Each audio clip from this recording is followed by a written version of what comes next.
What's popping? What's popping? What's popping?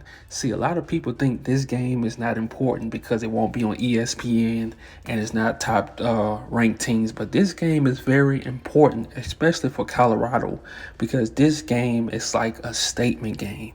This is the beginning of you can make a run with the schedule that you have. Even though beating Arizona State won't shut up the haters because the haters will always have something to say, it still will be a great win. But it's still a trap game. And you can't underestimate Arizona State University. Just because they won it for, just because they've been struggling, I'm telling you, you cannot underestimate them. I'm going to tell you why. Because those kids on TikTok, they on Instagram, they on Twitter, they see all these videos about Colorado. They ready. They ready. This win, look, they don't have to win no more games this season. If they can win this game alone, they will be happy. They will be satisfied. So Colorado will have to come out the first and second quarter like playing ball for real, not starting off slow. Because I'm gonna tell you something, Arizona State University is gonna have a lot of trick plays. They have nothing to lose. They might not make a bowl game. They have nothing to lose. They just playing spoiler now. So they come in with a lot of trick plays, and that's what scares me a little bit. And you also have to watch out for this guy, Elijah Badger.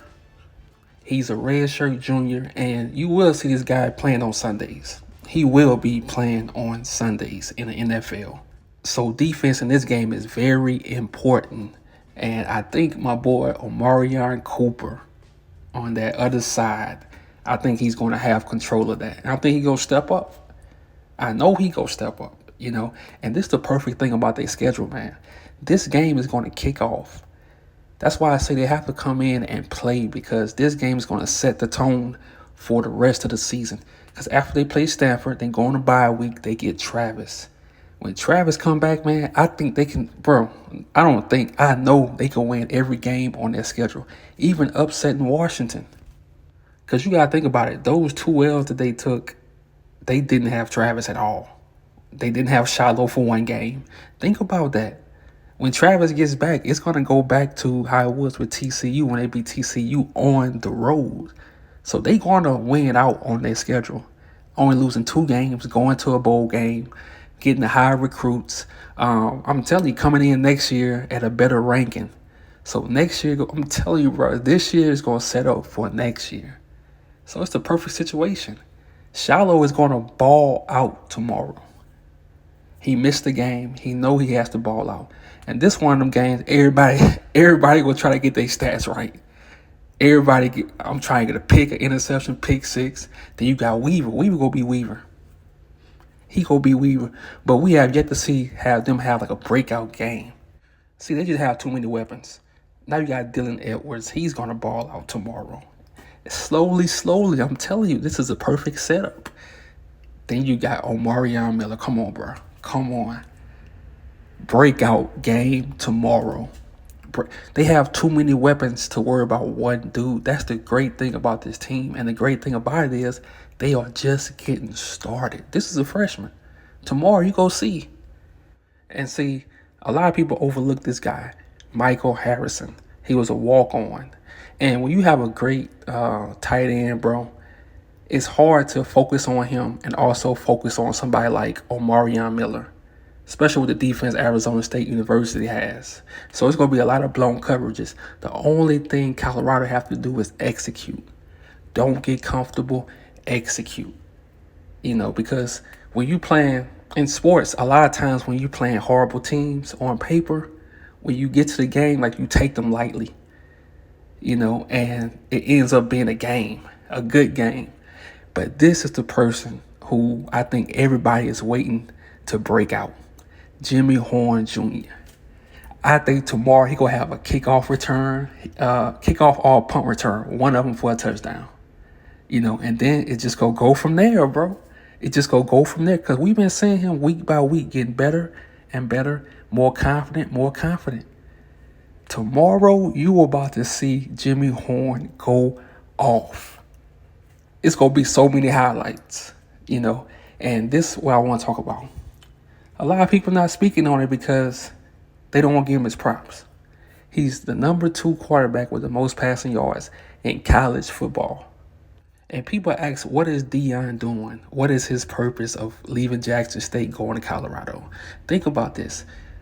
Shador came from the HBCU, Jackson State, transferred to Colorado with his dad. Think about this. He's a number 2 quarterback over all these other quarterbacks that got, that went to these Power 5 schools. He's the number 2 quarterback with the most passing yards. So an HBCU quarterback is showing the country it don't matter what school you go to. You can still ball out.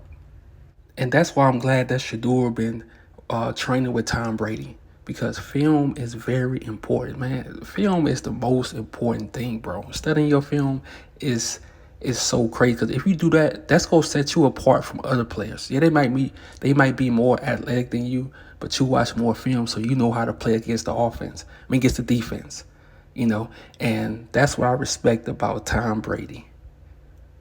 That's what set him apart from most quarterbacks. He was obsessed with watching film. He was obsessed with it all day. And bro, even when I was in high school playing football, I used to love watching film. I used to love going home. Back then we had the CDs, put the CD in DVD player, and you just watch. You watch it so much till you have dreams about it. You have a dream where you catch an interception, and then the game come up, you catch that same interception that you dreamed about. And Tom Brady also has I think it's a documentary. It's called Man in the Arena. Bruh, if you love football, go watch that shit. Especially if you're a youngster. Go watch that shit. And I'm so glad that Deion preaches about film study a lot, because that's really the most important part, bro. That's like that final piece. You have to know your opponents. You have to know the plays they run. All that. Even though Arizona State is going to run a lot of trick plays. But I think this game is really going to be on the defense, man. Defensive turnovers and everything. But it's a trap game. So I hope they don't come in thinking, oh, we just go come in here and beat them. No, you on the road, dog. This game about to be packed. The country want to see you lose. They need a story. ESPN needs a story. First Take needs a story.